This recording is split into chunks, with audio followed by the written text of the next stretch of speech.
Welcome to You Are Your Name podcast. My name is Dakin Ariel, your host for this episode. Today we will share some lessons from three people from the past: an American author and disabilities rights advocate, Helen Keller, an emperor of Europe, Frederick II, and the most famous Chinese philosopher, Confucius. So let's start with Confucius.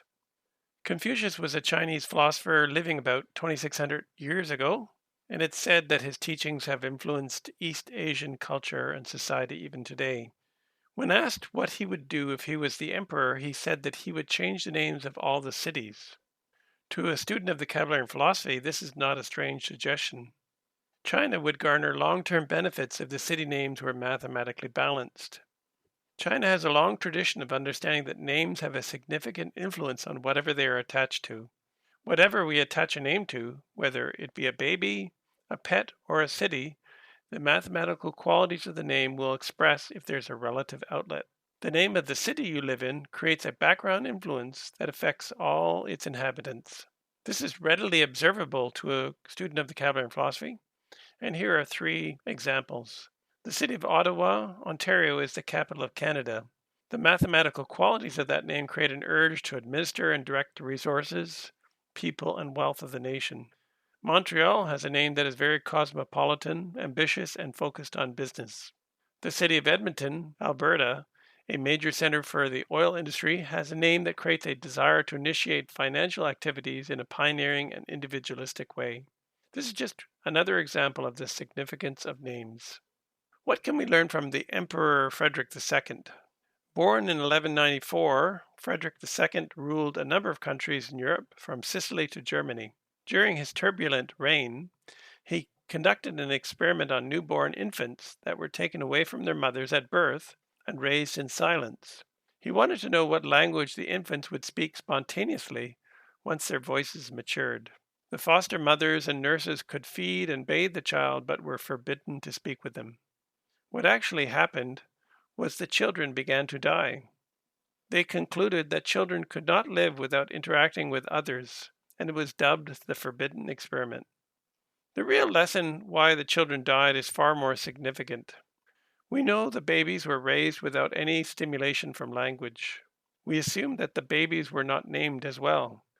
Because our mind is created by our names, without a name, the child's mind has no vehicle to develop mentally. Of course, the baby requires the stimulation of language to grow and develop. Without this fundamental mental energies, the children began to die. Language and name are both required to develop normally. What can we learn from Helen Keller? Born in 1880, Helen Keller lost her sight and her hearing after an illness when she was 19 months old. She lived, as she recalls later in her autobiography, at sea in a dense fog. At the age of 7, she was reconnected to language by the efforts of Anne Sullivan, the teacher her parents hired to try to reach the child. After a month of tapping on her palm to identify words, Keller finally realized that the motions her teacher was making on her hand while running cool water over the other hand symbolized the idea of water. Keller recalls the moment in her autobiography. I stood still, my whole attention fixed upon the motions of her fingers. Suddenly I felt a misty consciousness as of something forgotten, a thrill of returning thought, and somehow the mystery of language was revealed to me. I knew then that water meant the wonderful cool something that was flowing over my hand. The living word awakened my soul, giving it light, hope, and set it free. The lesson to consider is that without language we cannot think or interpret anything. To be human means to use language to develop our potential. For this episode, we're going to give you a brief summary of the name of Ernest and Ern. Our presenter, Julie Farrell, is a vocabulary student of long standing. She's helped to develop our online courses and has been a senior instructor for many years. An individual with the legal name of Ernest and nickname Ern would find that their thinking creates an intense, self-directed quality of mind where they recognize that they meet life's challenges head-on. They look at the challenge, they handle it, and they're ready for the next one coming. that intensity of thinking is always moving forward, and sometimes they find it difficult to just hang on to the reins of that nature rushing forward to the next event. With the name of Ernest, a very independent thinker, original and individual in their thoughts, scrupulously honest, and can have a love of music and art. They can also tend to specialize, but they always want their independence. They always want to think that they can go out and start things with the creative ideas that have come from their own thoughts. With the nickname of Ern, they also require the independence, but also a freedom from any advice or interference. No fences, no blockages to the freedom to do what they see is the right thing to do. They seek new challenges. They seek innovation, new ways to do things, and they can be impulsive. They like an active life free from any monotony or any responsibility because they see responsibility as a quality that ties them down. They can be restless and challenging in most discussions or situations because they see life quite uniquely in their perspective. They could also have a challenge with moods, creating a happy nature of calm. In their communication, using the name of Ernest, because they bring such an intense feeling to things, the communication sometimes can be almost explosive or more effusive than they meant it to be. They have the thoughts in their mind, and when they express them, sometimes they bring more drama than they mean to for what they're trying to say. So there can be that intensity in their expression that try as they might to relax, they always feel that sometimes people are almost stepping back from what they have to say should they really feel about an issue. They can have a love or hate response in their expression. Oh, I love that. Oh, I really dislike that. With the nickname of Ern, they can be really outspoken. They speak the truth from their perspectives, sometimes again with an intensity. They want to make their own decisions, yet they can't always find the words to express what they feel.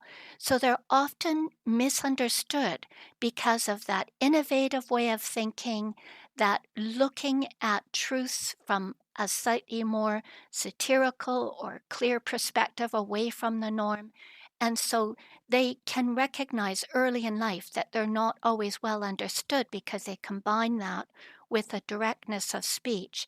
They find finesse or diplomacy difficult, almost like it is a waste of time because they have a truth that they want to get out. In their health, Ernest can have the weaknesses in the head, eyes, ears, teeth, sinus, and headaches, can also suffer from nervous disorders and again being propelled through life. With the nickname of Ern, the weakness expresses in the solar plexus, which creates issues in the digestive system or kindred organs. Again, can suffer from nervous disorders through that intensity that they find so difficult.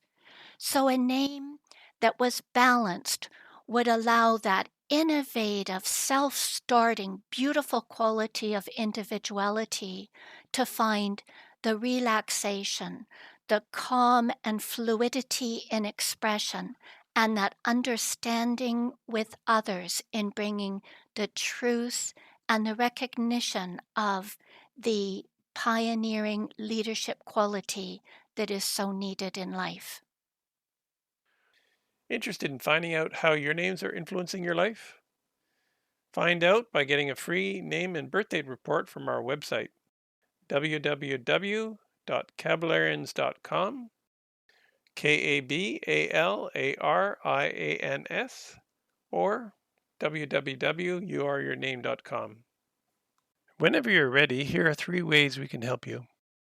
Number 1, the Balanced Name Recommendation Service.